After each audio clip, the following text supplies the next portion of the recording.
Introduction to Job. Job is the book of the Bible that raises the perplexing question of human suffering. If God is in control and loving, then why does he allow suffering? Here, Job is clearly a blameless man who suffers gravely from the loss of his children, most of his servants, and all that he owned. Then he is afflicted physically with painful sores all over his body. Nevertheless, he refuses to curse God. Job's friends attempt to comfort him, though they insist that he has done wrong. But Job defends his integrity. Finally, God speaks. Many date the events of Job very early, before the time of Moses. Through this penetrating drama, we observe that all of suffering must be seen in the light of the cosmic struggle of Satan against God. Through it, we begin to understand that God is sovereign and just in all his ways, even when we don't know or can't understand his purposes. Job, chapter 1. In the land of Uz, there lived a man whose name was Job. This man was blameless and upright. He feared God and shunned evil. He had 7 sons and 3 daughters, and he owned 7,000 sheep, 3,000 camels, 500 yoke of oxen, and 500 donkeys, and had a large number of servants. He was the greatest man among all the people of the East. His sons used to take turns holding feasts in their homes, and they would invite their 3 sisters to eat and drink with them. When a period of feasting had run its course, Job would send and have them purified. Early in the morning he would sacrifice a burnt offering for each of them, thinking, "Perhaps my children have sinned and cursed God in their hearts." This was Job's regular custom. One day the angels came to present themselves before the Lord, and Satan also came with them. The Lord said to Satan, "Where have you come from?" Satan answered the Lord, "From roaming the earth and going back and forth in it." Then the Lord said to Satan, "Have you considered my servant Job? There is no one on earth like him. He is blameless and upright, a man who fears God and shuns evil." "Does Job fear God for nothing?" Satan replied. "Have you not put a hedge around him and his household and everything he has? You have blessed the work of his hands, so that his flocks and herds are spread throughout the land. But stretch out your hand and strike everything he has, and he will surely curse you to your face." The Lord said to Satan, "Very well, then, everything he has is in your hands, but on the man himself do not lay a finger." Then Satan went out from the presence of the Lord. One day when Job's sons and daughters were feasting and drinking wine at the oldest brother's house, a messenger came to Job and said, "The oxen were plowing and the donkeys were grazing nearby, and the Sabaeans attacked and carried them off. They put the servants to the sword, and I am the only one who has escaped to tell you." While he was still speaking, another messenger came and said, "The fire of God fell from the sky and burned up the sheep and the servants, and I am the only one who has escaped to tell you." While he was still speaking, another messenger came and said, "The Chaldeans formed 3 raiding parties and swept down on your camels and carried them off. They put the servants to the sword, and I am the only one who has escaped to tell you." While he was still speaking, yet another messenger came and said, "Your sons and daughters were feasting and drinking wine at the oldest brother's house, when suddenly a mighty wind swept in from the desert and struck the 4 corners of the house. It collapsed on them, and they are dead, and I am the only one who has escaped to tell you." At this, Job got up and tore his robe and shaved his head. Then he fell to the ground in worship and said, "Naked I came from my mother's womb, and naked I will depart. The Lord gave, and the Lord has taken away. May the name of the Lord be praised." In all this, Job did not sin by charging God with wrongdoing. Chapter 2. On another day, the angels came to present themselves before the Lord, and Satan also came with them to present himself before him. And the Lord said to Satan, "Where have you come from?" Satan answered the Lord, "From roaming through the earth and going back and forth in it." Then the Lord said to Satan, "Have you considered my servant Job? There is no one on earth like him. He is blameless and upright, a man who fears God and shuns evil. And he still maintains his integrity, though you incited me against him to ruin him without any reason." Skin for skin. Satan replied. A man will give all he has for his own life. But stretch out your hand and strike his flesh and bones, and he will surely curse you to your face. The Lord said to Satan, Very well, then, he is in your hands, but you must spare his life. So Satan went out from the presence of the Lord, and afflicted Job with painful sores from the soles of his feet to the top of his head. Then Job took a piece of broken pottery and scraped himself with it as he sat among the ashes. His wife said to him, Are you still holding on to your integrity? Curse God and die. He replied, You are talking like a foolish woman. Shall we accept good from God and not trouble? In all this, Job did not sin in what he said. When Job's 3 friends, Eliphaz the Temanite, Bildad the Shuhite, and Zophar the Naamathite, heard about all the troubles that had come upon him, they set out from their homes and met together by agreement to go and sympathize with him and comfort him. When they saw him from a distance, they could hardly recognize him. They began to weep aloud, and they tore their robes and sprinkled dust on their heads.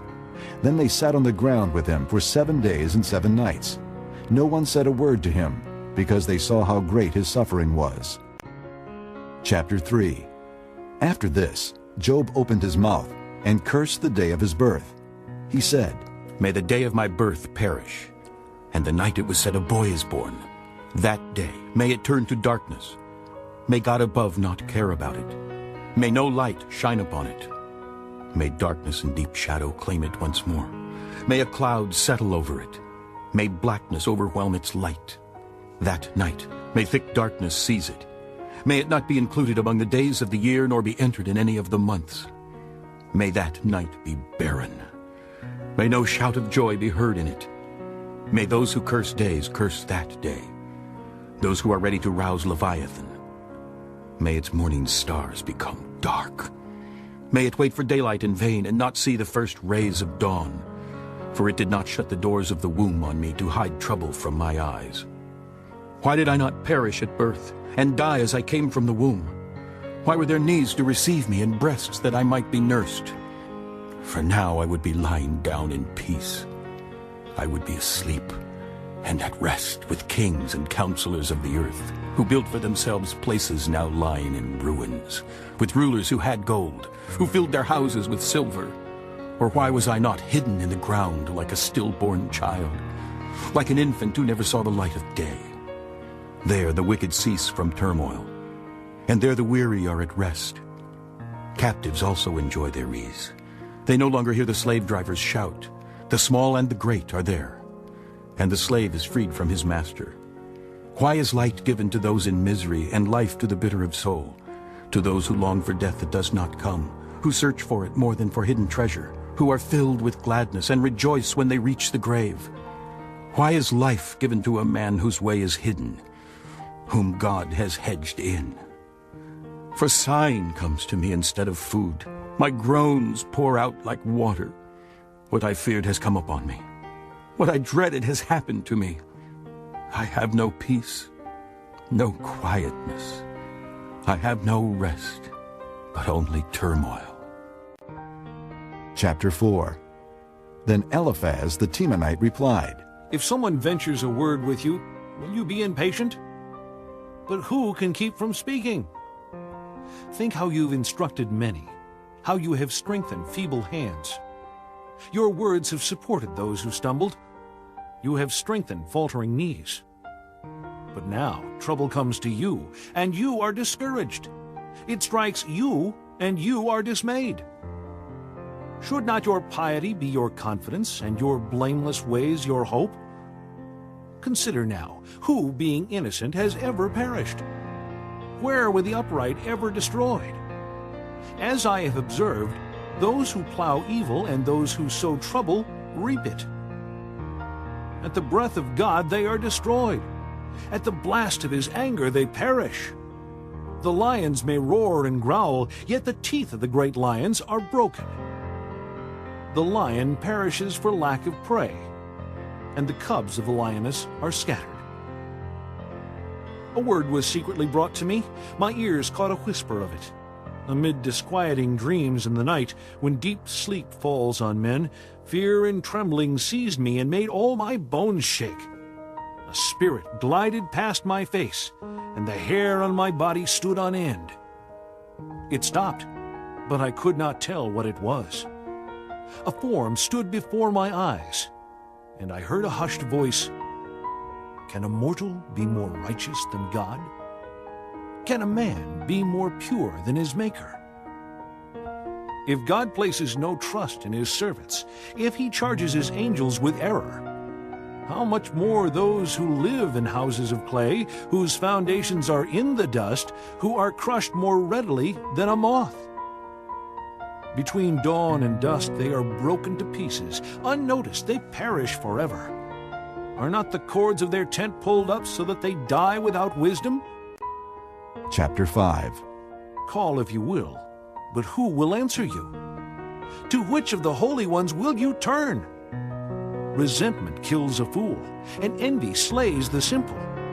I myself have seen a fool taking root, but suddenly his house was cursed.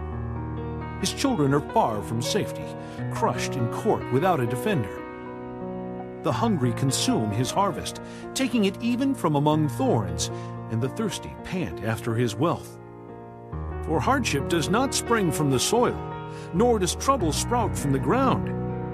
Yet man is born to trouble as surely as sparks fly upward. But if it were I would appeal to God. I would lay my cause before him.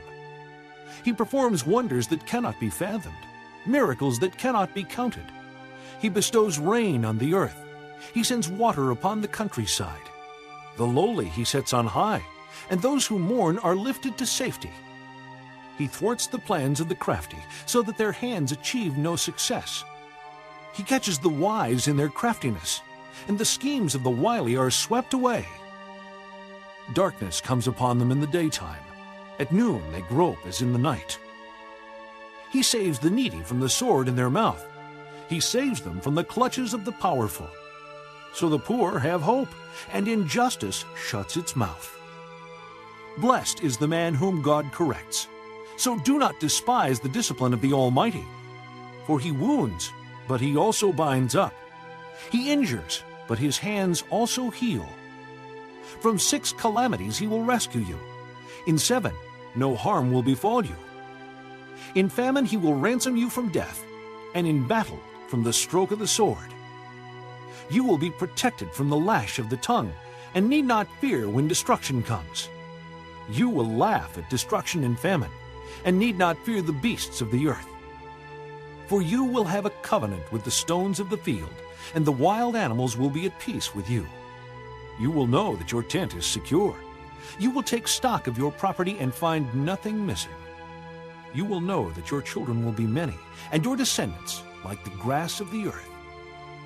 You will come to the grave in full vigor, like sheaves gathered in season. We have examined this, and it is true. So hear it, and apply it to yourself. Chapter 6. Then Job replied, If only my anguish could be weighed and all my misery be placed on the scales. It would surely outweigh the sands of the seas. No wonder my words have been impetuous. The arrows of the Almighty are in me. My spirit drinks in their poison. God's terrors are marshaled against me. Does a wild donkey bray when it has grass, or an ox bellow when it has fodder? Is tasteless food eaten without salt, or is there flavor in the white of an egg?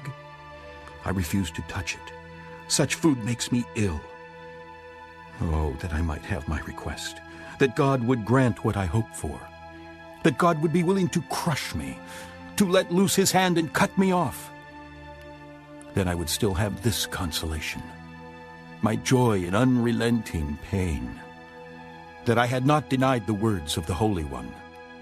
What strength do I have that I should still hope? What prospects that I should be patient? Do I have the strength of stone? Is my flesh made of bronze? Do I have any power to help myself now that success has been driven from me? A despairing man should have the devotion of his friends, even though he forsakes the fear of the Almighty. But my brothers are as undependable as intermittent streams, as the streams that overflow when darkened by thawing ice and swollen with melting snow, but that cease to flow in the dry season, and in the heat vanish from their channels. Caravans turn aside from their routes. They go up into the wasteland and perish. The caravans of Tema look for water. The traveling merchants of Sheba look in hope. They are distressed, because they had been confident. They arrived there only to be disappointed.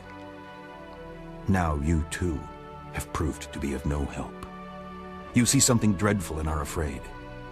Have I ever said, "Give something on my behalf, pay a ransom for me from your wealth, deliver me from the hand of the enemy, ransom me from the clutches of the ruthless"?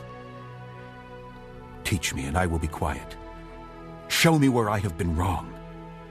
How painful are honest words. But what do your arguments prove? Do you mean to correct what I say and treat the words of a despairing man as wind? You would even cast lots for the fatherless and barter away your friend. But now be so kind as to look at me. Would I lie to your face? Relent. Do not be unjust. Reconsider, for my integrity is at stake. Is there any wickedness on my lips? Can my mouth not discern malice? Chapter 7. Does not man have hard service on earth? Are not his days like those of a hired man? Like a slave longing for the evening shadows, or a hired man waiting eagerly for his wages. So I have been allotted months of futility, and nights of misery have been assigned to me. When I lie down, I think, how long before I get up? The night drags on, and I toss till dawn. My body is clothed with worms and scabs. My skin is broken and festering. My days are swifter than a weaver's shuttle, and they come to an end without hope. Remember, O God, that my life is but a breath. My eyes will never see happiness again.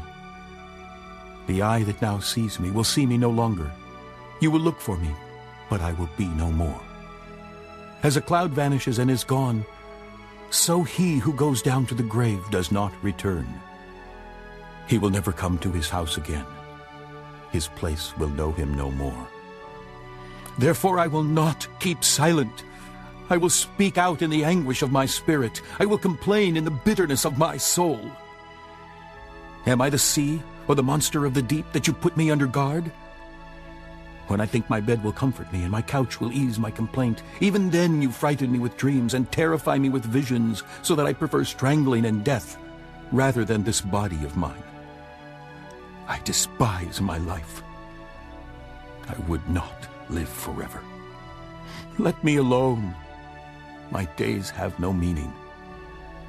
What is man that you make so much of him, that you give him so much attention, that you examine him every morning and test him every moment?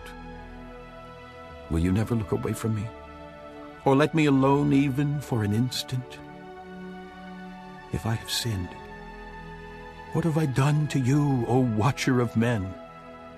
Why have you made me your target? Have I become a burden to you? Why do you not pardon my offenses and forgive my sins? For I will soon lie down in the dust. You will search for me, but I will be no more. Chapter 8. Then Bildad the Shuhite replied, How long will you say such things? Your words are a blustering wind. Does God pervert justice? Does the Almighty pervert what is right? When your children sinned against him, he gave them over to the penalty of their sin. But if you will look to God and plead with the Almighty, if you are pure and upright, even now he will rouse himself on your behalf and restore you to your rightful place. Your beginnings will seem humble, so prosperous will your future be. Ask the former generations and find out what their fathers learned. For we were born only yesterday and know nothing, and our days on earth are but a shadow. Will they not instruct you and tell you? Will they not bring forth words from their understanding? Can papyrus grow tall where there is no marsh? Can reeds thrive without water? While still growing and uncut, they wither more quickly than grass. Such is the destiny of all who forget God. So perishes the hope of the godless. What he trusts in is fragile. What he relies on is a spider's web. He leans on his web but it gives way. He clings to it, but it does not hold. He is like a well-watered plant in the sunshine, spreading its shoots over the garden. It entwines its roots around a pile of rocks and looks for a place among the stones. But when it is torn from its spot, that place disowns it and says, I never saw you. Surely its life withers away, and from the soil other plants grow. Surely God does not reject a blameless man, or strengthen the hands of evildoers. He will yet fill your mouth with laughter, and your lips with shouts of joy. Your enemies will be clothed in shame, and the tents of the wicked will be no more. This concludes Disc 28. Chapter 9. Then Job replied, Indeed, I know that this is true. But how can a mortal be righteous before God? Though one wished to dispute with him, he could not answer him 1 time out of 1,000. His wisdom is profound, his power is vast. Who has resisted him and come out unscathed? He moves mountains without their knowing it. He overturns them in his anger. He shakes the earth from its place and makes its pillars tremble. He speaks to the sun and it does not shine. He seals off the light of the stars. He alone stretches out the heavens and treads on the waves of the sea. He is the maker of the Bear and Orion, the Pleiades and the constellations of the south. He performs wonders that cannot be fathomed, miracles that cannot be counted. When he passes me, I cannot see him. When he goes by, I cannot perceive him. If he snatches away, who can stop him? Who can say to him, What are you doing? God does not restrain his anger. Even the cohorts of Rahab cowered at his feet. How then can I dispute with him? How can I find words to argue with him? Though I were innocent, I could not answer him. I could only plead with my judge for mercy. Even if I summoned him and he responded, I do not believe he would give me a hearing. He would crush me with a storm and multiply my wounds for no reason. He would not let me regain my breath, but would overwhelm me with misery. If it is a matter of strength, he is mighty. If it is a matter of justice, who will summon him? Even if I were innocent, my mouth would condemn me. If I were blameless, it would pronounce me guilty. Although I am blameless, I have no concern for myself. I despise my own life. It is all the same. That is why I say, he destroys both the blameless and the wicked. When a scourge brings sudden death, he mocks the despair of the innocent. When a land falls into the hands of the wicked, he blindfolds its judges. If it is not he, then who is it? My days are swifter than a runner. They fly away without a glimpse of joy. They skim past like boats of papyrus, like eagles swooping down on their prey. If I say, I will forget my complaint, I will change my expression and smile, I still dread all my sufferings, for I know you will not hold me innocent. Since I am already found guilty, why should I struggle in vain? Even if I washed myself with soap, and my hands with washing soda, you would plunge me into a slime pit, so that even my clothes would detest me. He is not a man like me that I might answer him, that we might confront each other in court. If only there were someone to arbitrate between us, to lay his hand upon us both. Someone to remove God's rod from me, so that his terror would frighten me no more. Then I would speak up without fear of him. But as it now stands with me, I cannot. Chapter 10. I loathe my very life. Therefore I will give free rein to my complaint, and speak out in the bitterness of my soul. I will say to God, do not condemn me, but tell me what charges you have against me. Does it please you to oppress me, to spurn the work of your hands while you smile on the schemes of the wicked? Do you have eyes of flesh? Do you see as a mortal sees? Are your days like those of a mortal, or your years like those of a man, that you must search out my faults and probe after my sin?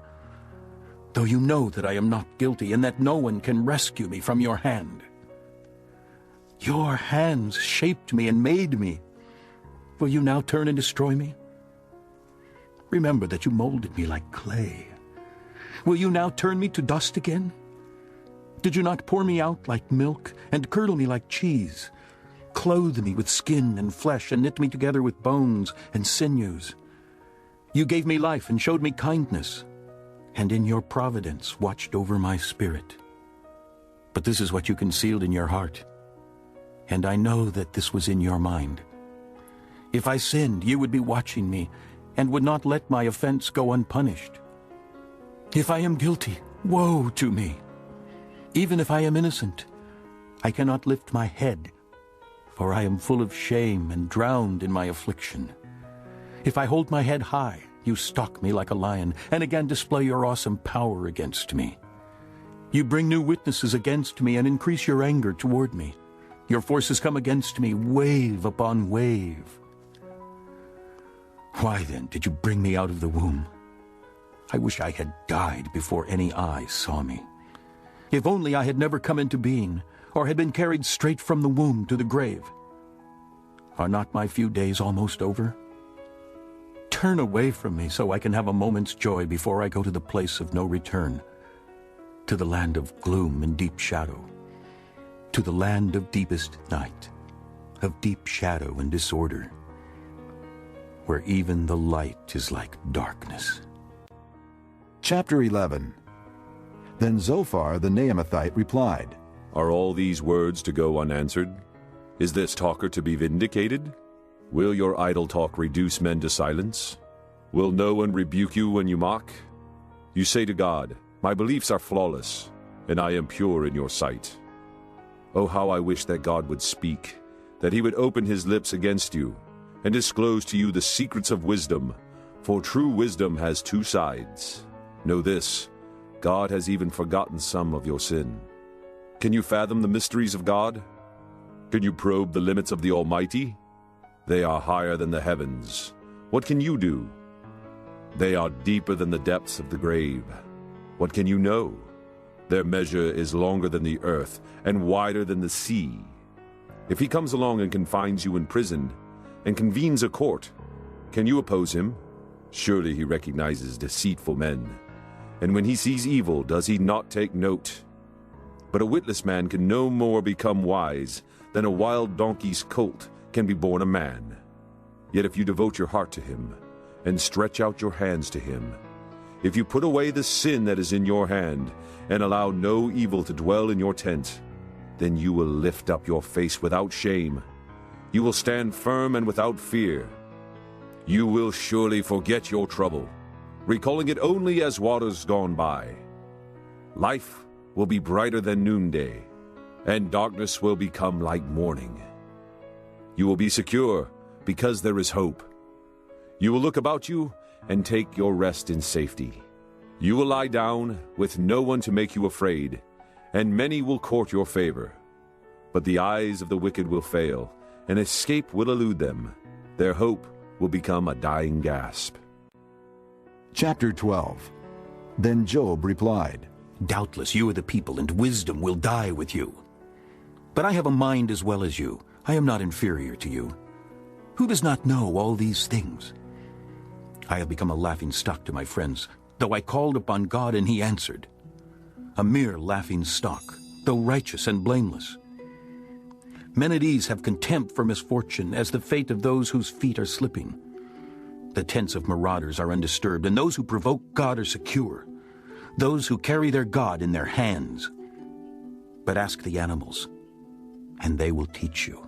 Or the birds of the air, and they will tell you. Or speak to the earth, and it will teach you. Or let the fish of the sea inform you. Which of these does not know that the hand of the Lord has done this?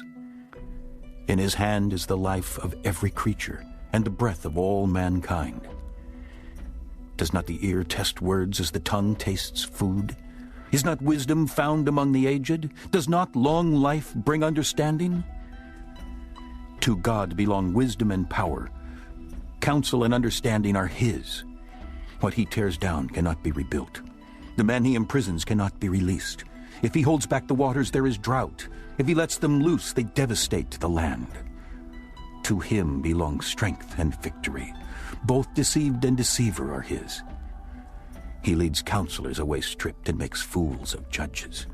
He takes off the shackles put on by kings and ties a loincloth around their waist. He leads priests away stripped and overthrows men long established. He silences the lips of trusted advisers and takes away the discernment of elders. He pours contempt on nobles and disarms the mighty. He reveals the deep things of darkness and brings deep shadows into the light. He makes nations great and destroys them.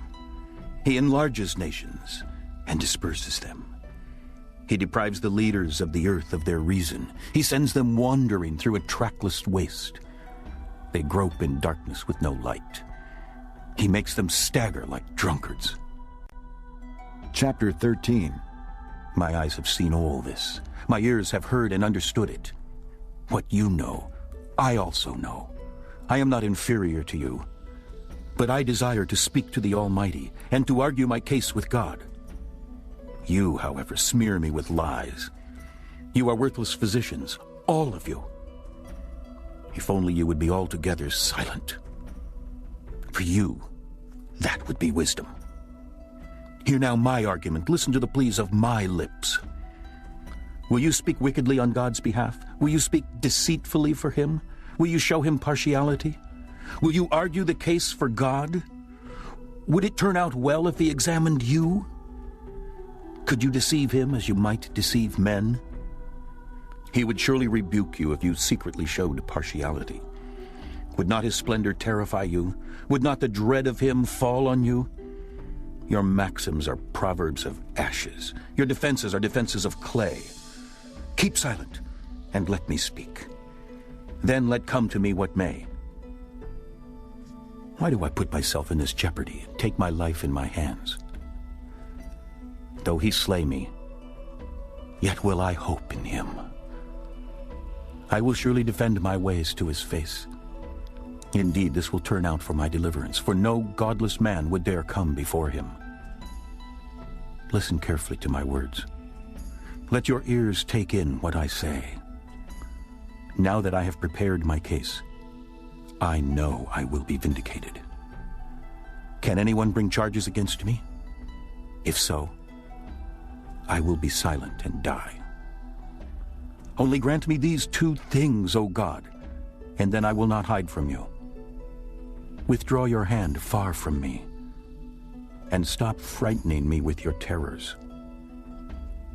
Then summon me, and I will answer.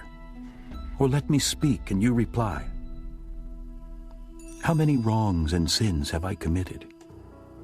Show me my offense and my sin. Why do you hide your face and consider me your enemy? Will you torment a wind-blown leaf? Will you chase after dry chaff? For you write down bitter things against me and make me inherit the sins of my youth. You fasten my feet in shackles. You keep close watch on all my paths by putting marks on the soles of my feet. So man wastes away like something rotten, like a garment eaten by moths. Chapter 14. Man born of woman is of few days and full of trouble. He springs up like a flower and withers away. Like a fleeting shadow, he does not endure. Do you fix your eye on such a one? Will you bring him before you for judgment? Who can bring what is pure from the impure? No one. Man's days are determined. You have decreed the number of his months. You have set limits he cannot exceed. So look away from him, and let him alone, till he has put in his time like a hired man. At least there is hope for a tree. If it is cut down, it will sprout again, and its new shoots will not fail. Its roots may grow old in the ground, and its stump die in the soil. Yet at the scent of water it will bud and put forth shoots like a plant. But man dies and is laid low. He breathes his last and is no more. As water disappears from the sea, or a riverbed becomes parched and dry, so man lies down and does not rise. Till the heavens are no more, men will not awake or be roused from their sleep. If only you would hide me in the grave and conceal me till your anger has passed. If only you would set me a time and then remember me. If a man dies, will he live again? All the days of my hard service I will wait for my renewal to come. You will call, and I will answer you. You will long for the creature your hands have made. Surely then you will count my steps, but not keep track of my sin. My offenses will be sealed up in a bag. You will cover over my sin.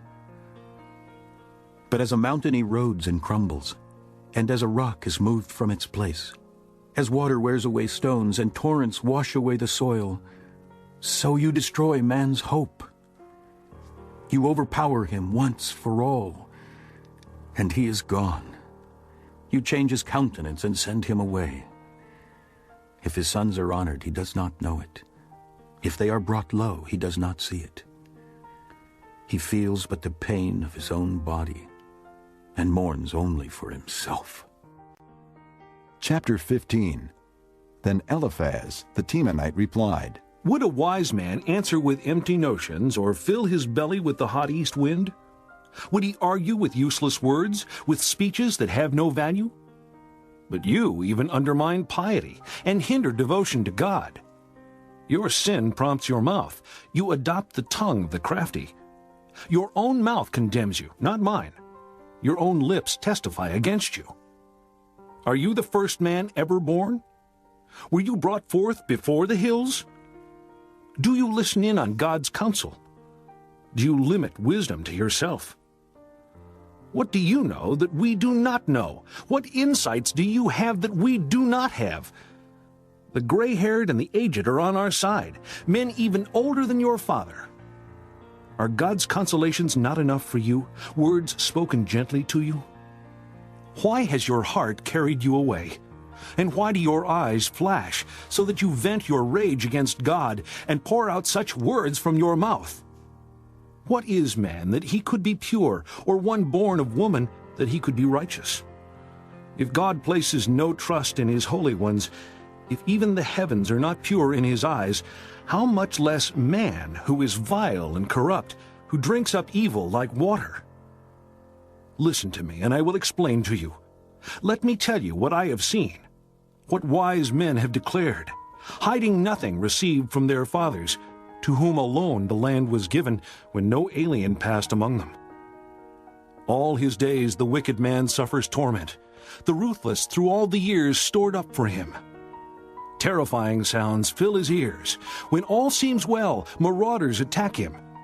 He despairs of escaping the darkness. He is marked for the sword. He wanders about, food for vultures. He knows the day of darkness is at hand. Distress and anguish fill him with terror. They overwhelm him, like a king poised to attack, because he shakes his fist at God and vaunts himself against the Almighty, defiantly charging against him with a thick, strong shield. Though his face is covered with fat and his waist bulges with flesh, he will inhabit ruined towns and houses where no one lives, houses crumbling to rubble. He will no longer be rich, and his wealth will not endure, nor will his possessions spread over the land. He will not escape the darkness. A flame will wither his shoots, and the breath of God's mouth will carry him away. Let him not deceive himself by trusting what is worthless, for he will get nothing in return. Before his time he will be paid in full, and his branches will not flourish. He will be like a vine stripped of its unripe grapes, like an olive tree shedding its blossoms. For the company of the godless will be barren, and fire will consume the tents of those who love bribes. They conceive trouble and give birth to evil. Their womb fashions deceit. Chapter 16. Then Job replied, I have heard many things like these. Miserable comforters are you all. Will your long-winded speeches never end? What ails you that you keep on arguing? I also could speak like you, if you were in my place. I could make fine speeches against you and shake my head at you. But my mouth would encourage you. Comfort from my lips would bring you relief. Yet if I speak, my pain is not relieved. And if I refrain, it does not go away. Surely, O God, you have worn me out.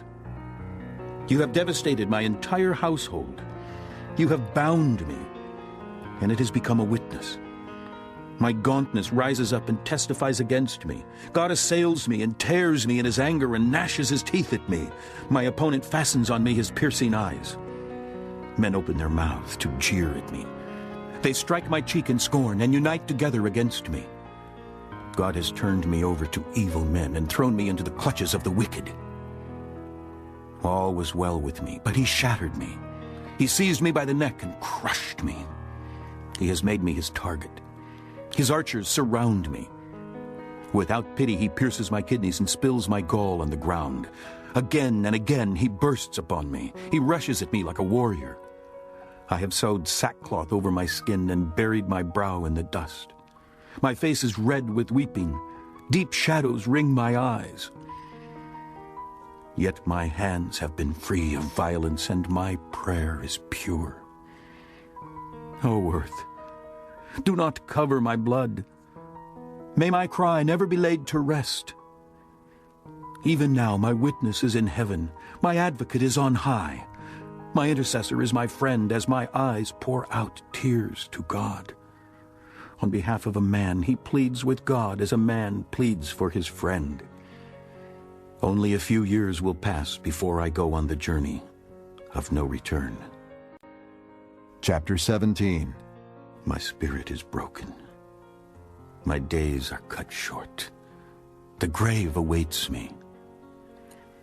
Surely mockers surround me. My eyes must dwell on their hostility. Give me, O God, the pledge you demand. Who else will put up security for me? You have closed their minds to understanding. Therefore you will not let them triumph. If a man denounces his friends for reward, the eyes of his children will fail. God has made me a byword to everyone, a man in whose face people spit. My eyes have grown dim with grief. My whole frame is but a shadow. Upright men are appalled at this. The innocent are aroused against the ungodly. Nevertheless, the righteous will hold to their ways, and those with clean hands will grow stronger. But come on, all of you, try again. I will not find a wise man among you. My days have passed, my plans are shattered, and so are the desires of my heart. These men turn night into day. In the face of darkness they say, light is near.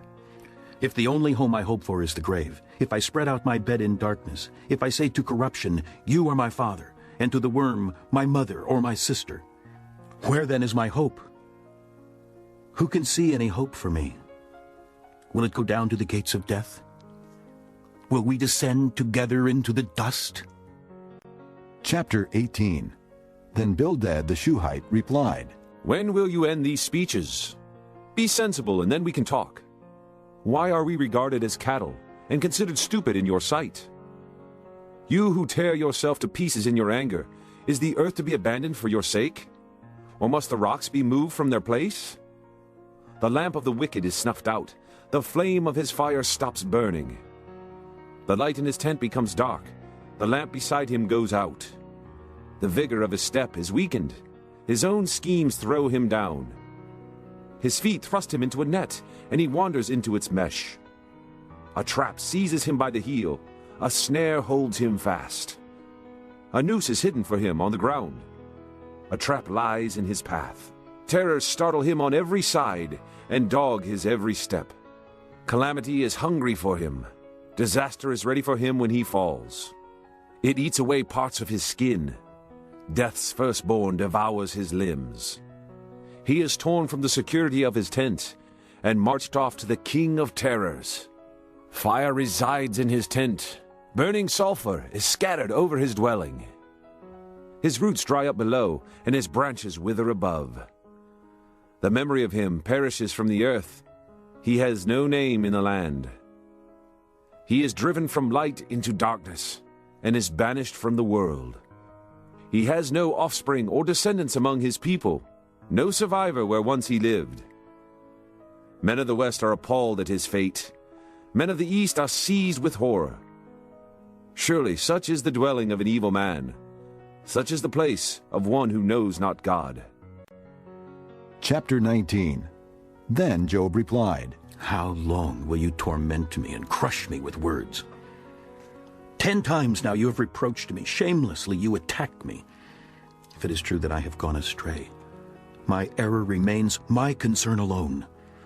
If indeed you would exalt yourselves above me and use my humiliation against me, then know that God has wronged me and drawn his net around me. Though I cry, I have been wronged, I get no response. Though I call for help, there is no justice. He has blocked my way so I cannot pass. He has shrouded my paths in darkness. He has stripped me of my honor and removed the crown from my head. He tears me down on every side till I am gone. He uproots my hope like a tree. His anger burns against me. He counts me among his enemies. His troops advance in force. They build a siege ramp against me and encamp around my tent. He has alienated my brothers from me. My acquaintances are completely estranged from me. My kinsmen have gone away. My friends have forgotten me.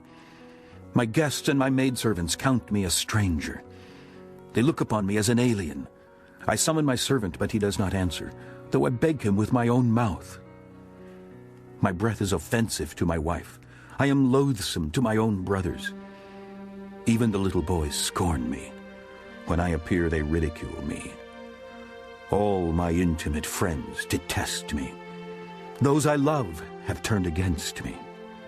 I am nothing but skin and bones. I have escaped with only the skin of my teeth. Have pity on me, my friends.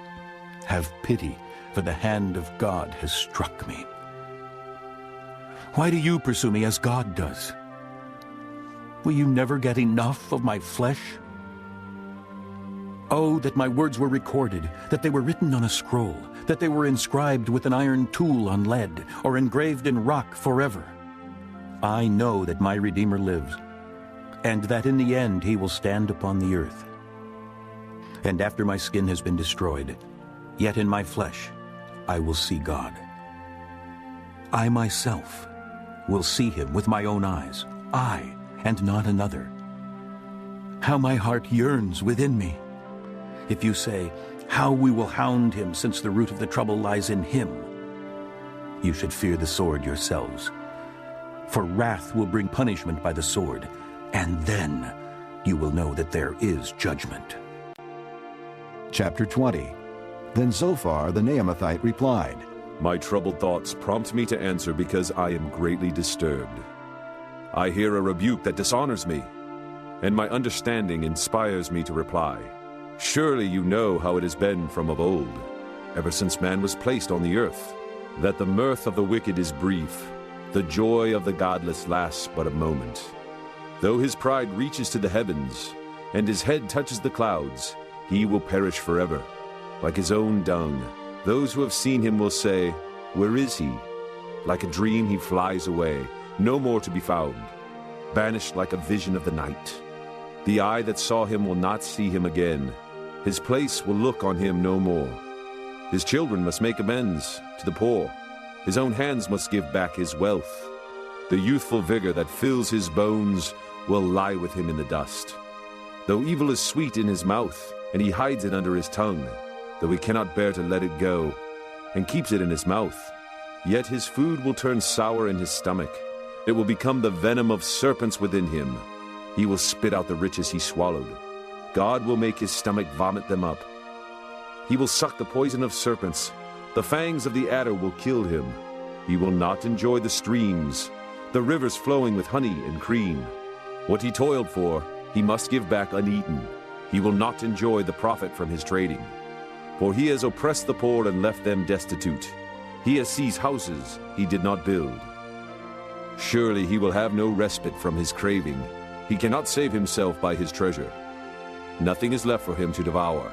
His prosperity will not endure. In the midst of his plenty, distress will overtake him. The full force of misery will come upon him. When he has filled his belly, God will vent his burning anger against him and rain down his blows upon him. Though he flees from the iron weapon, a bronze-tipped arrow pierces him. He pulls it out of his back, the gleaming point out of his liver. Terrors will come over him. Total darkness lies in wait for his treasures. A fire unfanned will consume him and devour what is left in his tent. The heavens will expose his guilt. The earth will rise up against him. A flood will carry off his house, rushing waters on the day of God's wrath. Such is the fate God allots the wicked, the heritage appointed for them by God. Chapter 21. Then Job replied, Listen carefully to my words. Let this be the consolation you give me. Bear with me while I speak, and after I have spoken, mock on. Is my complaint directed to man? Why should I not be impatient? Look at me and be astonished. Clap your hand over your mouth. When I think about this, I am terrified. Trembling seizes my body. Why do the wicked live on, growing old and increasing in power? They see their children established around them, their offspring before their eyes. Their homes are safe and free from fear. The rod of God is not upon them.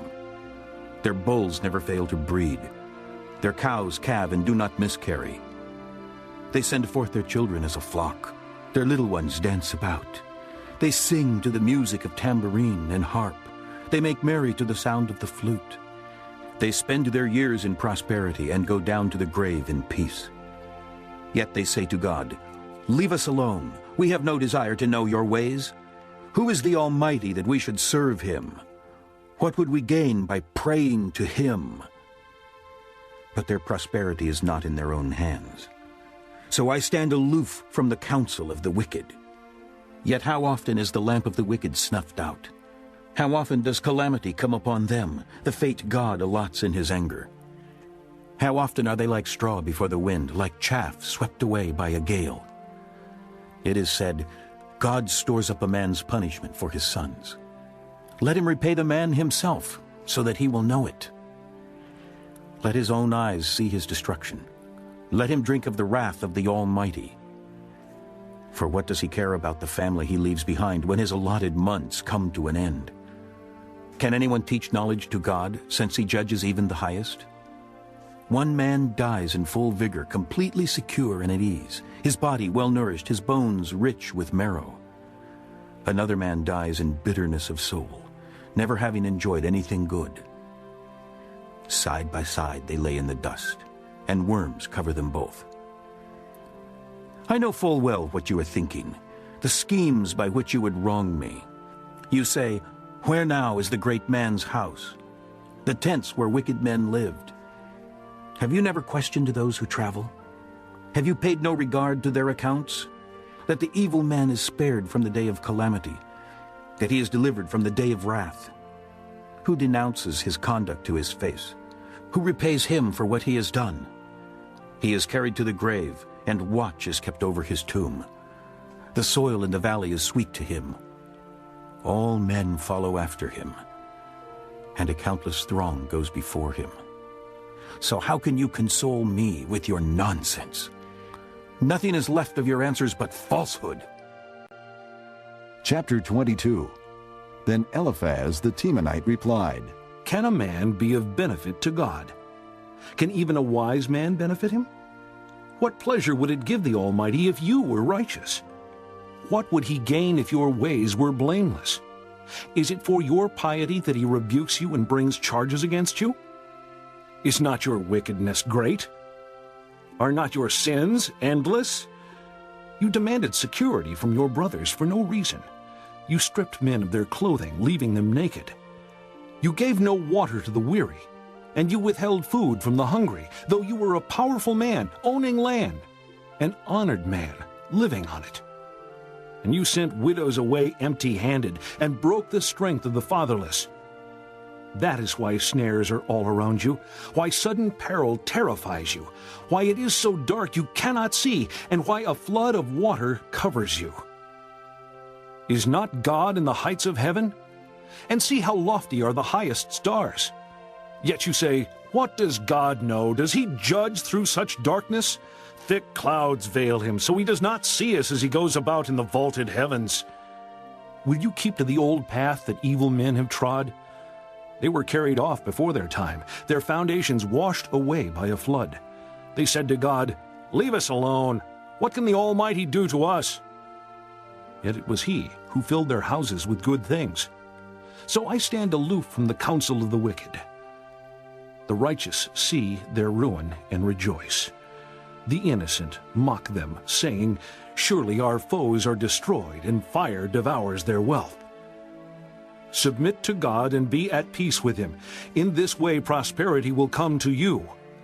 Accept instruction from his mouth, and lay up his words in your heart. If you return to the Almighty, you will be restored. If you remove wickedness far from your tent, and assign your nuggets to the dust, your gold of Ophir to the rocks and the ravines, then the Almighty will be your gold, the choicest silver for you. Surely then you will find delight in the Almighty, and will lift up your face to God. You will pray to him, and he will hear you, and you will fulfill your vows. What you decide on will be done, and light will shine on your ways. When men are brought low and you say, "Lift them up," then he will save the downcast. He will deliver even one who is not innocent, who will be delivered through the cleanness of your hands. Chapter 23.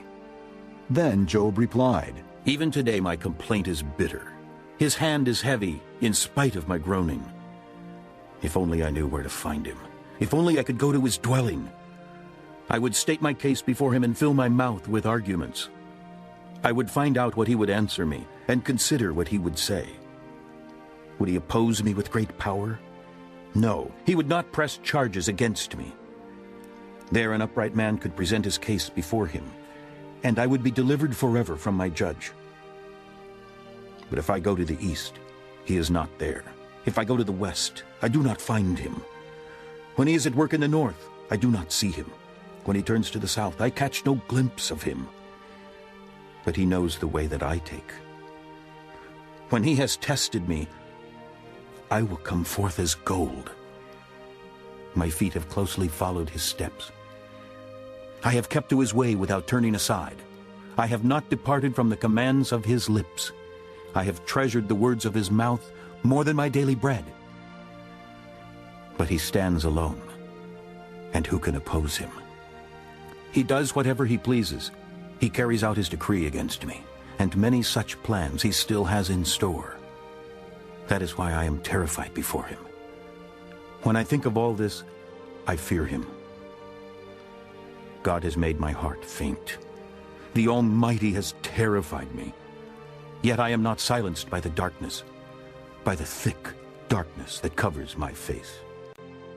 Chapter 24. Why does the Almighty not set times for judgment?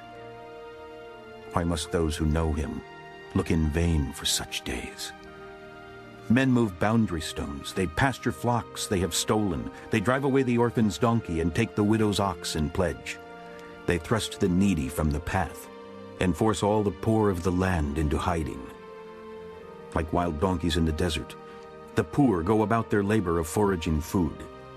The wasteland provides food for their children. They gather fodder in the fields and glean in the vineyards of the wicked. Lacking clothes, they spend the night naked. They have nothing to cover themselves in the cold. They are drenched by mountain rains and hug the rocks for lack of shelter. The fatherless child is snatched from the breast.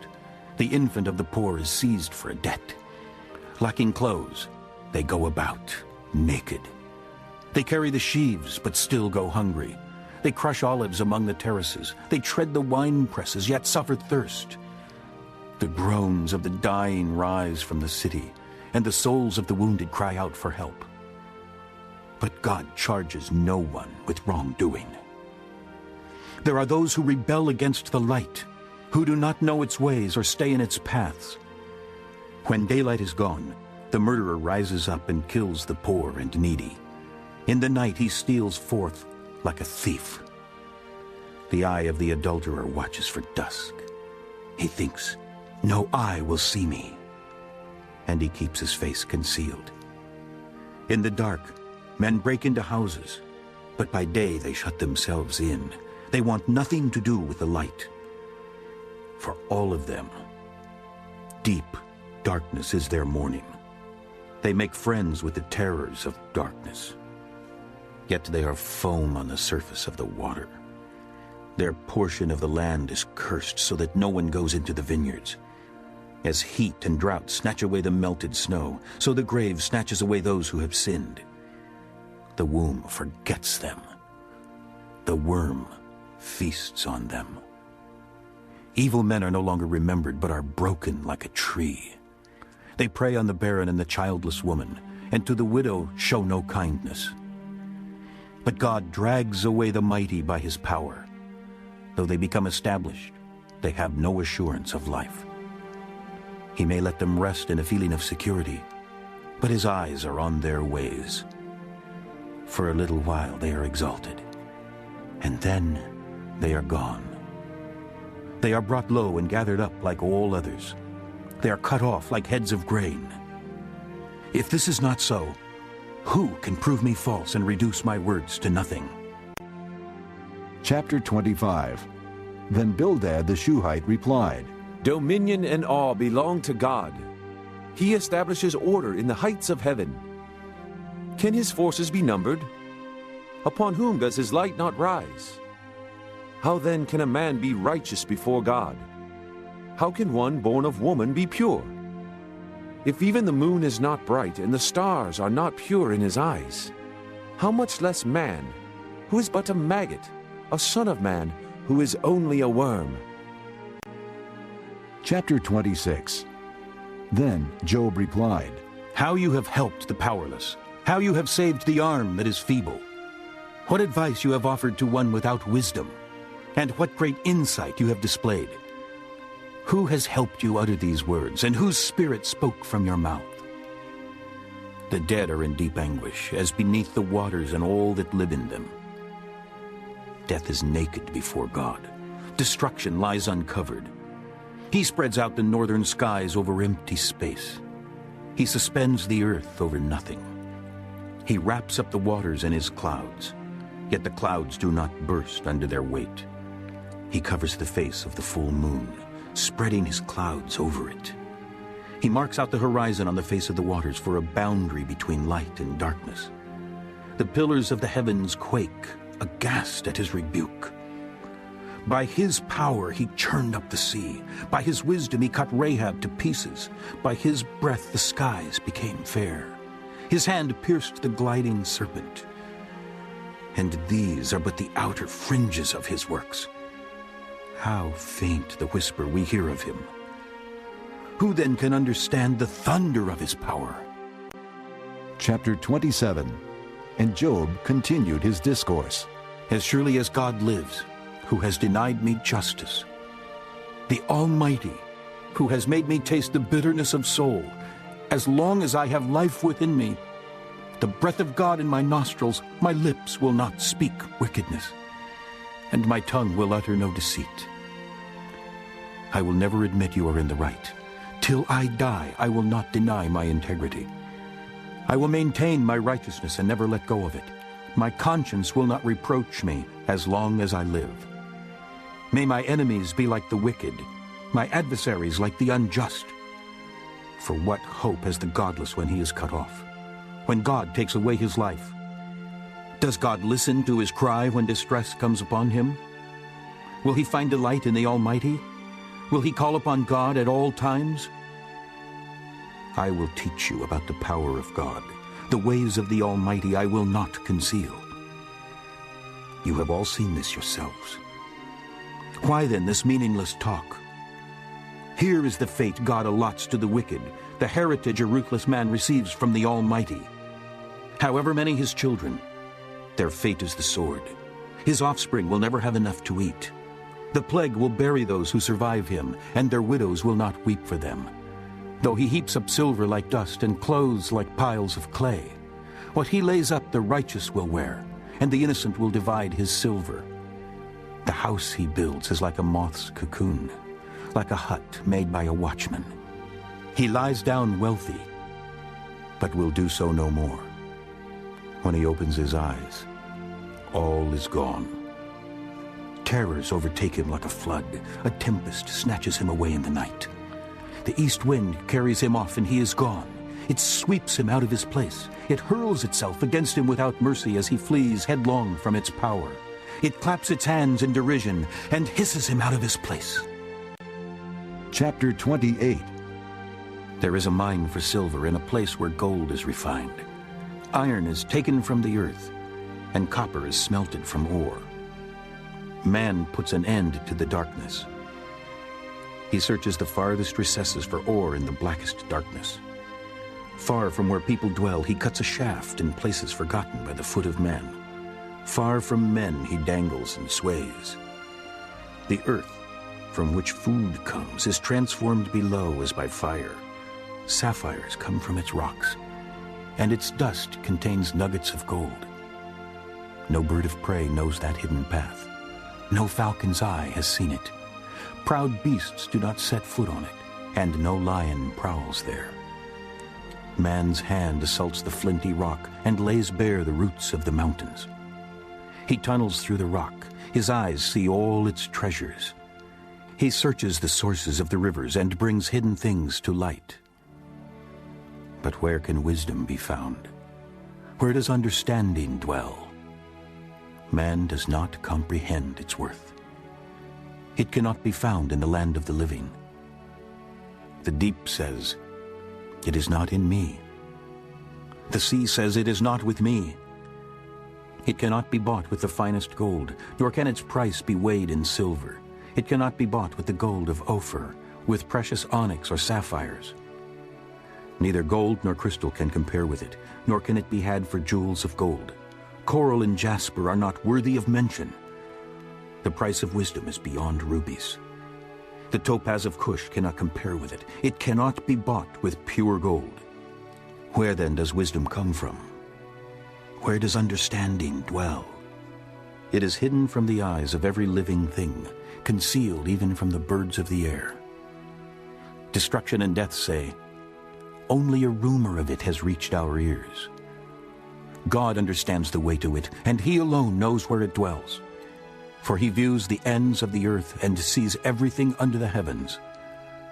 When he established the force of the wind and measured out the waters, when he made a decree for the rain and a path for the thunderstorm, then he looked at wisdom and appraised it. He confirmed it and tested it. And he said to man, "The fear of the Lord, that is wisdom, and to shun evil is understanding." Chapter 29. Job continued his discourse. How I long for the months gone by, for the days when God watched over me, when his lamp shone upon my head, and by his light I walked through darkness. Oh, for the days when I was in my prime, when God's intimate friendship blessed my house, when the Almighty was still with me and my children were around me, when my path was drenched with cream and the rock poured out for me streams of olive oil. When I went to the gate of the city and took my seat in the public square, the young men saw me and stepped aside, and the old men rose to their feet. The chief men refrained from speaking and covered their mouths with their hands. The voices of the nobles were hushed, and their tongues stuck to the roof of their mouths. Whoever heard me spoke well of me, and those who saw me commended me, because I rescued the poor who cried for help, and the fatherless who had none to assist him. The man who was dying blessed me. I made the widow's heart sing. I put on righteousness as my clothing. Justice was my robe and my turban. I was eyes to the blind and feet to the lame. I was a father to the needy. I took up the case of the stranger. I broke the fangs of the wicked and snatched the victims from their teeth. I thought, I will die in my own house. My days are as numerous as the grains of sand. My roots will reach to the water, and the dew will lie all night on my branches. My glory will remain fresh in me, the bow ever new in my hand. Men listened to me expectantly, waiting in silence for my counsel. After I had spoken, they spoke no more. My words fell gently on their ears. They waited for me as for showers and drank in my words as the spring rain. When I smiled at them, they scarcely believed it. The light of my face was precious to them. I chose the way for them and sat as their chief. I dwelt as a king among his troops. I was like one who comforts mourners. Chapter 30. But now they mock me. Men younger than I, whose fathers I would have disdained to put with my sheepdogs. Of what use was the strength of their hands to me, since their vigor had gone from them? Haggard from want and hunger, they roamed the parched land in desolate wastelands at night. In the brush they gathered salt herbs, and their food was the root of the broom tree. They were banished from their fellow men, shouted at as if they were thieves.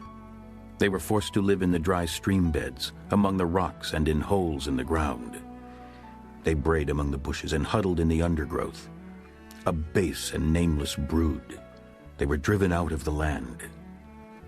And now their sons mock me in song. I have become a byword among them. They detest me and keep their distance. They do not hesitate to spit in my face. Now that God has unstrung my bow and afflicted me, they throw off restraint in my presence. On my right the tribe attacks.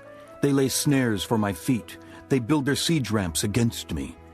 They break up my road. They succeed in destroying me without anyone's helping them. They advance us through a gaping breach. Amid the ruins they come rolling in.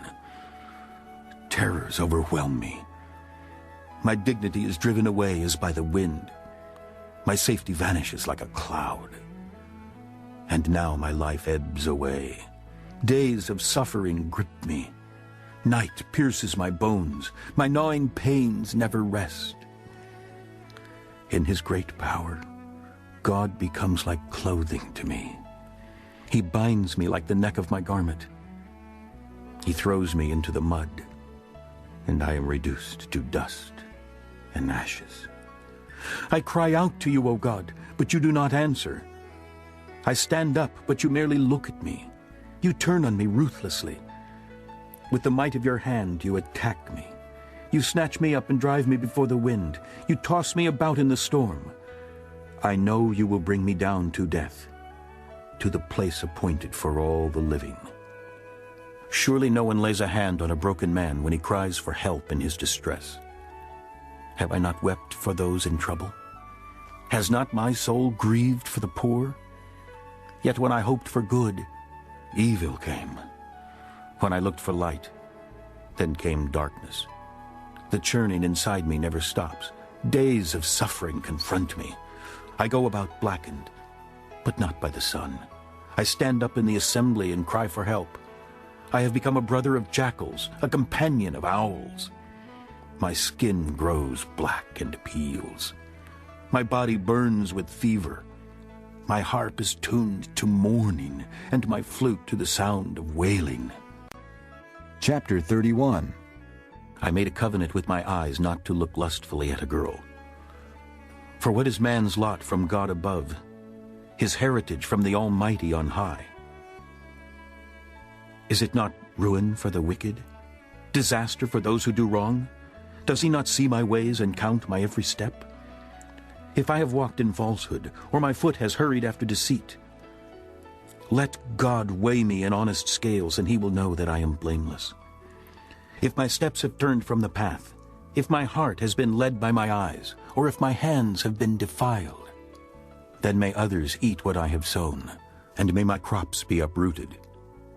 If my heart has been enticed by a woman, or if I have lurked at my neighbor's door, then may my wife grind another man's grain, and may other men sleep with her. For that would have been shameful, a sin to be judged. It is a fire that burns to destruction. It would have uprooted my harvest. If I have denied justice to my menservants and maidservants when they had a grievance against me, what will I do when God confronts me? What will I answer when called to account? Did not he who made me in the womb make them? Did not the same one form us both within our mothers? If I have denied the desires of the poor, or let the eyes of the widow grow weary, if I have kept my bread to myself, not sharing it with the fatherless, but from my youth I reared him as would a father, and from my birth I guided the widow.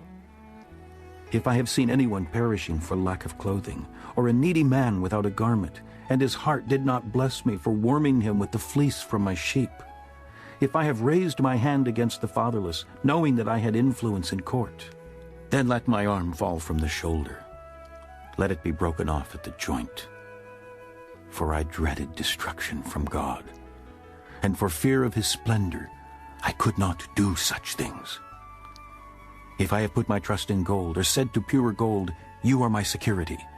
If I have rejoiced over my great wealth, the fortune my hands have gained. If I have regarded the sun in its radiance, or the moon moving in splendor, so that my heart was secretly enticed, and my hand offered them a kiss of homage, then these also would be sins to be judged, for I would have been unfaithful to God on high. If I have rejoiced at my enemy's misfortune, or gloated over the trouble that came to him, I have not allowed my mouth to sin by invoking a curse against his life. If the men of my household have never said, who has not had his fill of Job's meat? But no stranger had to spend the night in the street, for my door was always open to the traveler. If I have concealed my sin as men do, by hiding my guilt in my heart, because I so feared the crowd and so dreaded the contempt of the clans that I kept silent and would not go outside. Oh, that I had someone to hear me! I sign now my defense. Let the Almighty answer me. Let my accuser put his indictment in writing. Surely I would wear it on my shoulder. I would put it on like a crown. I would give him an account of my every step. Like a prince I would approach him.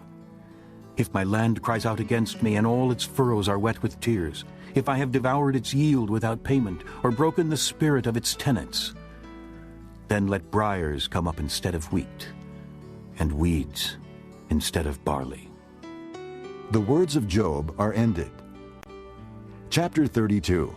So these three men stopped answering Job, because he was righteous in his own eyes. But Elihu, son of Barachel, the Buzite, of the family of Ram, became very angry with Job for justifying himself rather than God. He was also angry with the three friends, because they had found no way to refute Job, and yet had condemned him. Now Elihu had waited before speaking to Job, because they were older than he. But when he saw that the three men had nothing more to say, his anger was aroused. So Elihu, son of Barachel, the Buzite, said, I am young in years, and you are old. That is why I was fearful, not daring to tell you what I know. I thought, age should speak, advanced years should teach wisdom. But it is the spirit in a man, the breath of the Almighty, that gives him understanding. It is not only the old who are wise, not only the aged who understand what is right. Therefore I say, listen to me. I too will tell you what I know. I waited while you spoke. I listened to your reasoning. While you were searching for words, I gave you my full attention. But not one of you has proved Job wrong.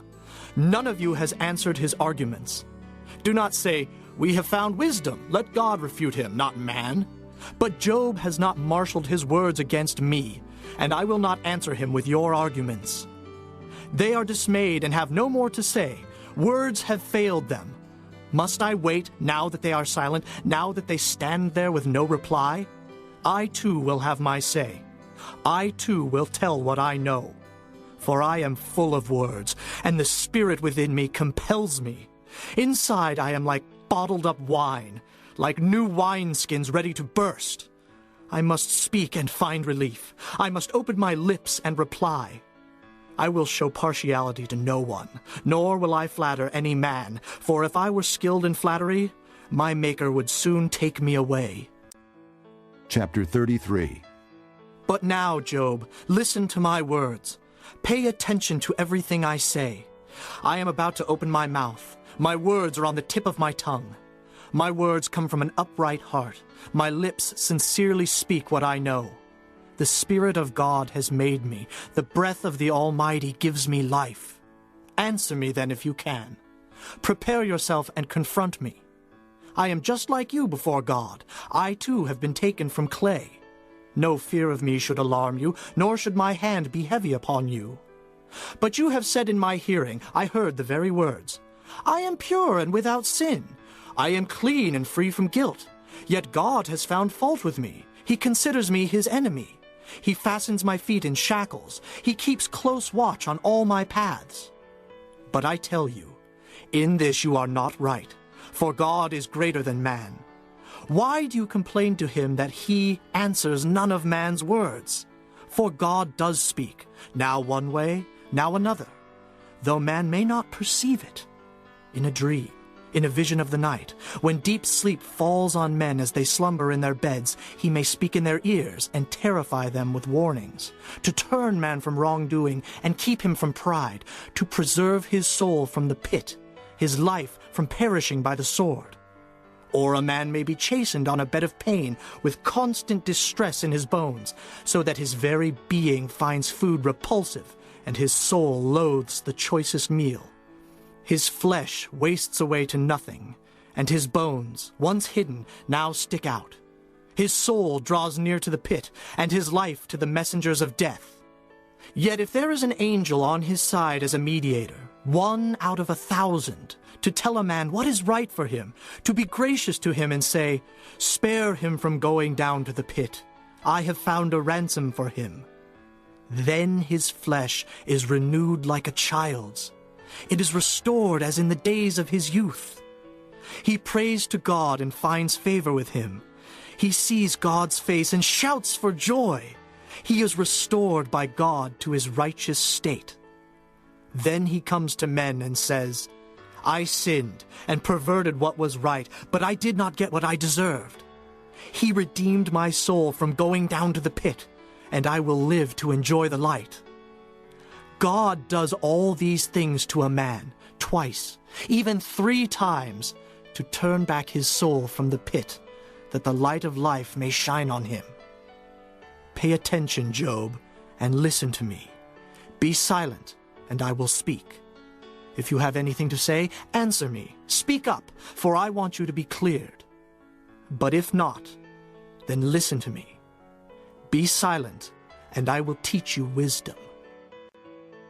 Chapter 34.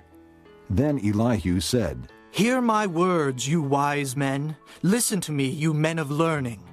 For the ear tests words as the tongue tastes food. Let us discern for ourselves what is right. Let us learn together what is good. Job says, 'I am innocent, but God denies me justice. Although I am right, I am considered a liar. Although I am guiltless, his arrow inflicts an incurable wound.' What man is like Job, who drinks scorn like water? He keeps company with evildoers. He associates with wicked men, for he says, 'It profits a man nothing when he tries to please God.' So listen to me, you men of understanding. Far be it from God to do evil, from the Almighty to do wrong. He repays a man for what he has done. He brings upon him what his conduct deserves. It is unthinkable that God would do wrong, that the Almighty would pervert justice. Who appointed him over the earth? Who put him in charge of the whole world?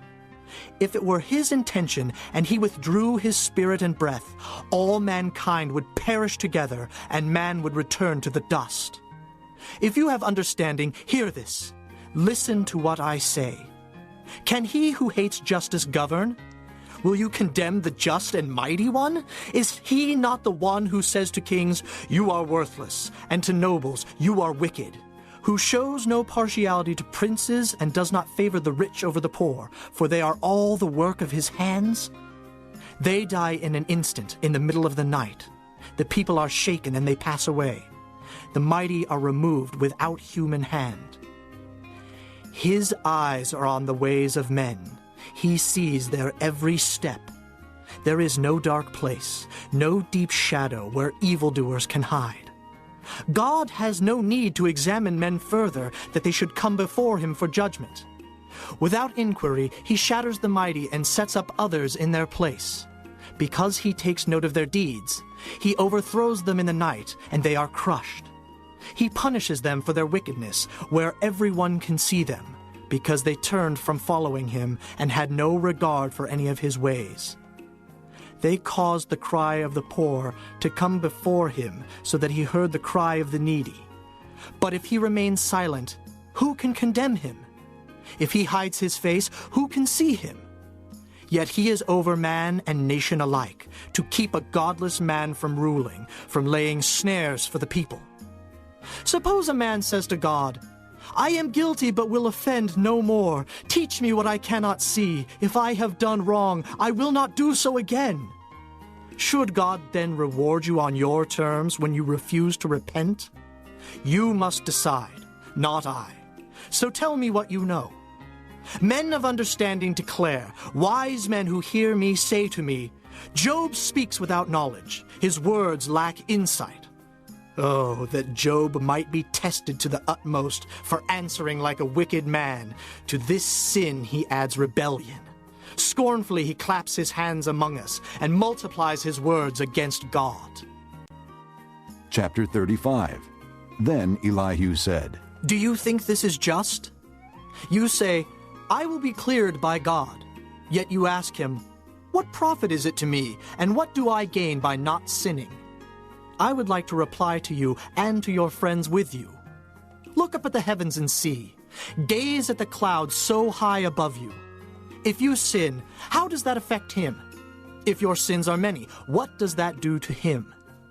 If you are righteous, what do you give to him, or what does he receive from your hand? Your wickedness affects only a man like yourself, and your righteousness only the sons of men. Men cry out under a load of oppression. They plead for relief from the arm of the powerful. But no one says, Where is God my Maker, who gives songs in the night, who teaches more to us than to the beasts of the earth, and makes us wiser than the birds of the air? He does not answer when men cry out because of the arrogance of the wicked. Indeed, God does not listen to their empty plea. The Almighty pays no attention to it. How much less, then, will he listen when you say that you do not see him, that your case is before him and you must wait for him, and further, that his anger never punishes and he does not take the least notice of wickedness? So Job opens his mouth with empty talk. Without knowledge, he multiplies words. Chapter 36. Elihu continued, Bear with me a little longer, and I will show you that there is more to be said in God's behalf. I get my knowledge from afar. I will ascribe justice to my Maker. Be assured that my words are not false. One perfect in knowledge is with you. God is mighty, but does not despise men. He is mighty and firm in his purpose. He does not keep the wicked alive, but gives the afflicted their rights. He does not take his eyes off the righteous. He enthrones them with kings and exalts them forever. But if men are bound in chains, held fast by cords of affliction, he tells them what they have done, that they have sinned arrogantly. He makes them listen to correction and commands them to repent of their evil. If they obey and serve him, they will spend the rest of their days in prosperity and their years in contentment. But if they do not listen, they will perish by the sword and die without knowledge. The godless in heart harbor resentment. Even when he fetters them, they do not cry for help. They die in their youth, among male prostitutes of the shrines. But those who suffer, he delivers in their suffering. He speaks to them in their affliction. He is wooing you from the jaws of distress to a spacious place free from restriction, to the comfort of your table laden with choice food. But now you are laden with the judgment due the wicked. Judgment and justice have taken hold of you. Be careful that no one entices you by riches. Do not let a large bribe turn you aside. Would your wealth, or even all your mighty efforts, sustain you so you would not be in distress? Do not long for the night, to drag people away from their homes. Beware of turning to evil, which you seem to prefer to affliction. God is exalted in his power. Who is a teacher like him? Who has prescribed his ways for him, or said to him, "You have done wrong"? Remember to extol his work, which men have praised in song. All mankind has seen it. Men gaze on it from afar. How great is God, beyond our understanding! The number of his years is past finding out. He draws up the drops of water which distill as rain to the streams. The clouds pour down their moisture, and abundant showers fall on mankind. Who can understand how he spreads out the clouds, how he thunders from his pavilion? See how he scatters his lightning about him, bathing the depths of the sea. This is the way he governs the nations and provides food in abundance. He fills his hands with lightning and commands it to strike its mark. His thunder announces the coming storm. Even the cattle make known its approach. Chapter 37. At this my heart pounds and leaps from its place. Listen. Listen to the roar of his voice, to the rumbling that comes from his mouth. He unleashes his lightning beneath the whole heaven and sends it to the ends of the earth. After that comes the sound of his roar. He thunders with his majestic voice. When his voice resounds, he holds nothing back. God's voice thunders in marvelous ways. He does great things beyond our understanding. He says to the snow, "Fall on the earth," and to the rain shower, "Be a mighty downpour," so that all men he has made may know his work. He stops every man from his labor. The animals take cover. They remain in their dens. The tempest comes out from its chamber, the cold from the driving winds. The breath of God produces ice, and the broad waters become frozen. He loads the clouds with moisture. He scatters his lightning through them. At his direction, they swirl around over the face of the whole earth to do whatever he commands them. He brings the clouds to punish men, or to water his earth and show his love. Listen to this, Job. Stop and consider God's wonders. Do you know how God controls the clouds and makes his lightning flash? Do you know how the clouds hang poised, those wonders of him who is perfect in knowledge? You who swelter in your clothes when the land lies hushed under the south wind, can you join him in spreading out the skies, hard as a mirror of cast bronze? Tell us what we should say to him. We cannot draw up our case because of our darkness. Should he be told that I want to speak? Would any man ask to be swallowed up? Now no one can look at the sun, bright as it is in the skies after the wind has swept them clean. Out of the north he comes in golden splendor. God comes in awesome majesty. The Almighty is beyond our reach and exalted in power. In his justice and great righteousness he does not oppress. Therefore, men revere him. For does he not have regard for all the wise in heart? This concludes Disc 29. Chapter 38. Then the Lord answered Job out of the storm. He said, Who is this that darkens my counsel with words without knowledge? Brace yourself like a man. I will question you, and you shall answer me. Where were you when I laid the earth's foundation? Tell me if you understand. Who marked off its dimensions? Surely you know. Who stretched a measuring line across it? On what were its footings set? Or who laid its cornerstone? While the morning stars sang together and all the angels shouted for joy. Who shut up the sea behind doors when it burst forth from the womb? When I made the clouds its garment and wrapped it in thick darkness, when I fixed limits for it and set its doors and bars in place, when I said, This far you may come and no farther. Here is where your proud waves halt. Have you ever given orders to the morning, or shown the dawn its place, that it might take the earth by the edges and shake the wicked out of it? The earth takes shape like clay under a seal. Its features stand out like those of a garment. The wicked are denied their light, and their upraised arm is broken. Have you journeyed to the springs of the sea, or walked in the recesses of the deep? Have the gates of death been shown to you? Have you seen the gates of the shadow of death? Have you comprehended the vast expanses of the earth? Tell me if you know all this. What is the way to the abode of light? And where does darkness reside? Can you take them to their places? Do you know the paths to their dwellings? Surely you know, for you were already born. You have lived so many years. Have you entered the storehouses of the snow, or seen the storehouses of the hail, which I reserve for times of trouble, for days of war and battle? What is the way to the place where the lightning is dispersed, or the place where the east winds are scattered over the earth?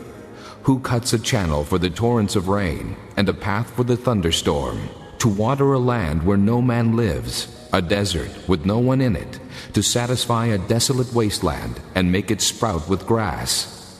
Does the rain have a father? Who fathers the drops of dew?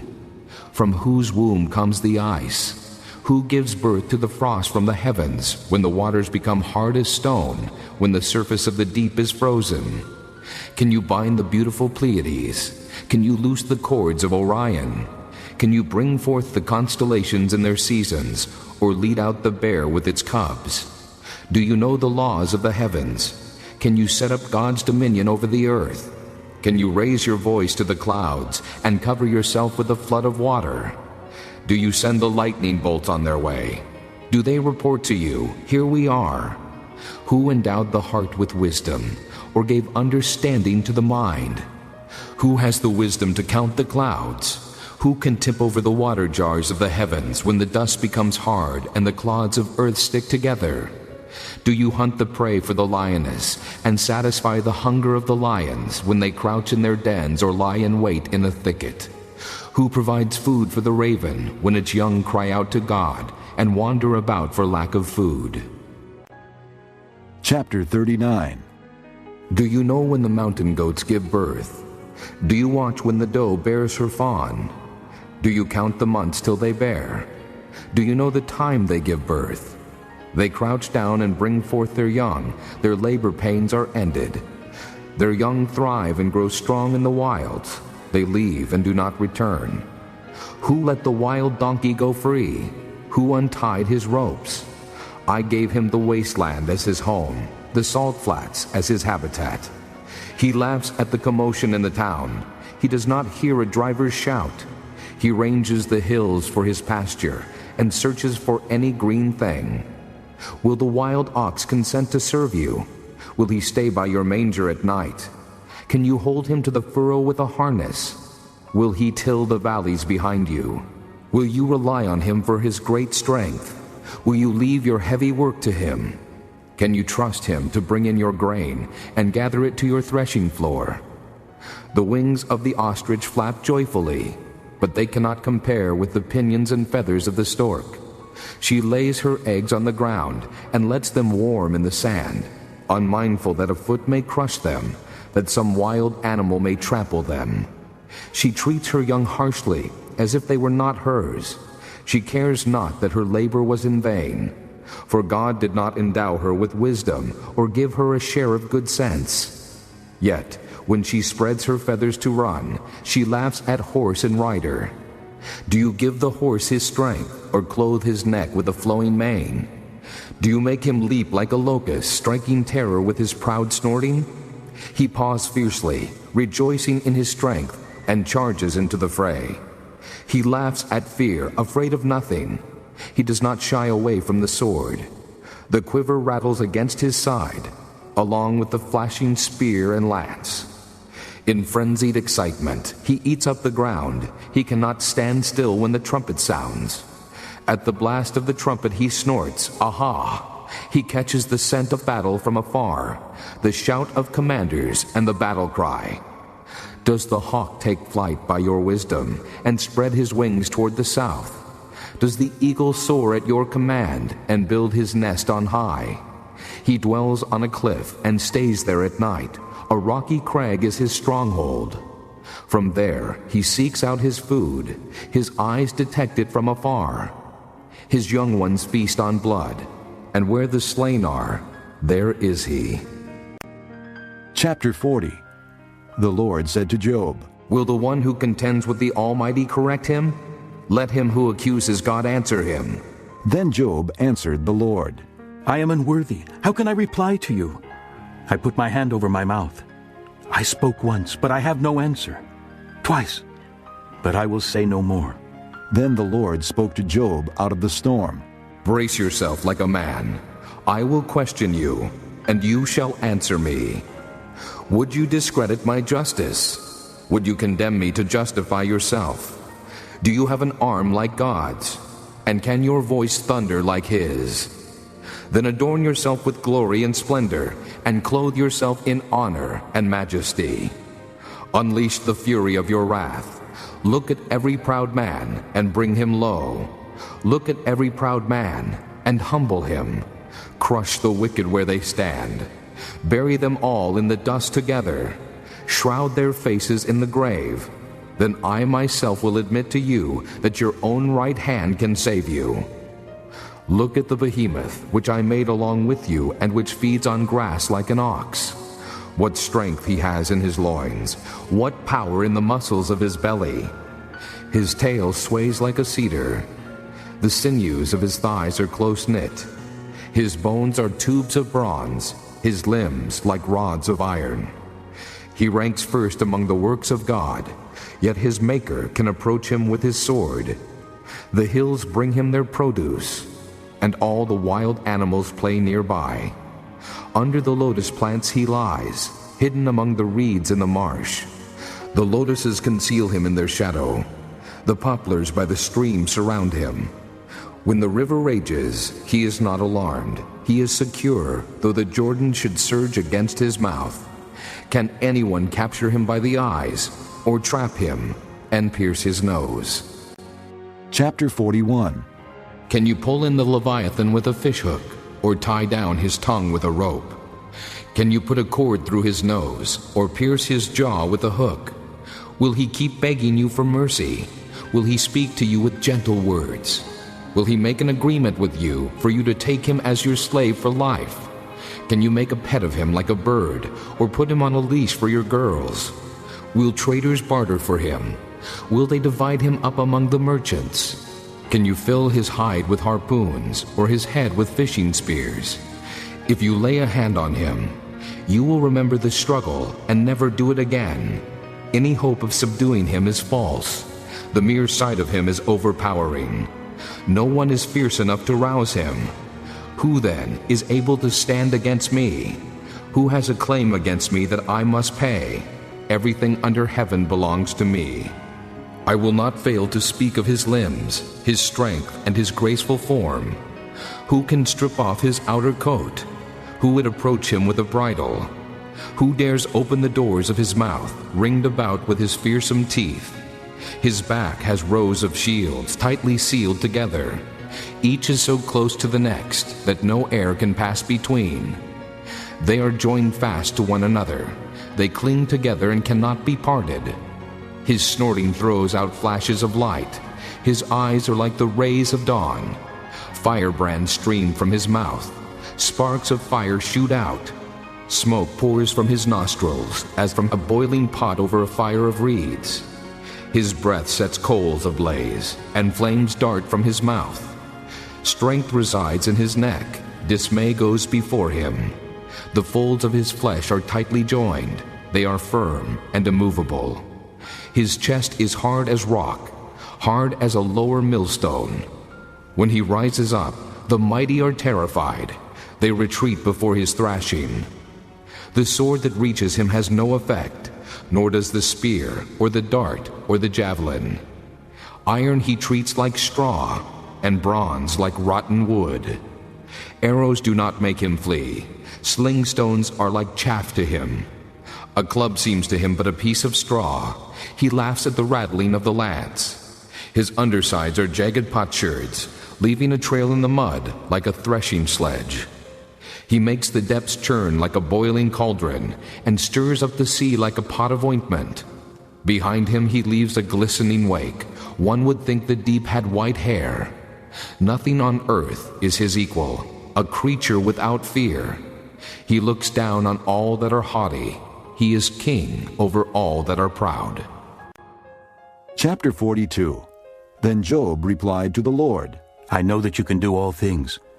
No plan of yours can be thwarted. You asked, who is this that obscures my counsel without knowledge? Surely I spoke of things I did not understand, things too wonderful for me to know. You said, listen now, and I will speak. I will question you, and you shall answer me. My ears had heard of you, but now my eyes have seen you. Therefore I despise myself, and repent in dust and ashes. After the Lord had said these things to Job, he said to Eliphaz the Temanite, I am angry with you and your 2 friends, because you have not spoken of me what is right, as my servant Job has. So now, take 7 bulls and 7 rams, and go to my servant Job and sacrifice a burnt offering for yourselves. My servant Job will pray for you, and I will accept his prayer, and not deal with you according to your folly. You have not spoken of me what is right, as my servant Job has. So Eliphaz the Temanite, Bildad the Shuhite, and Zophar the Naamathite did what the Lord told them, and the Lord accepted Job's prayer. After Job had prayed for his friends, the Lord made him prosperous again, and gave him twice as much as he had before. All his brothers and sisters, and everyone who had known him before, came and ate with him in his house. They comforted and consoled him over all the trouble the Lord had brought upon him, and each one gave him a piece of silver and a gold ring. The Lord blessed the latter part of Job's life more than the first. He had 14,000 sheep, 6,000 camels, 1,000 yoke of oxen, and 1,000 donkeys. And he also had 7 sons and 3 daughters. The first daughter he named Jemimah, the second Keziah, and the third Keren-Happuch. Nowhere in all the land were there found women as beautiful as Job's daughters, and their father granted them an inheritance along with their brothers. After this, Job lived 140 years. He saw his children and their children to the 4th generation, and so he died, old and full of years.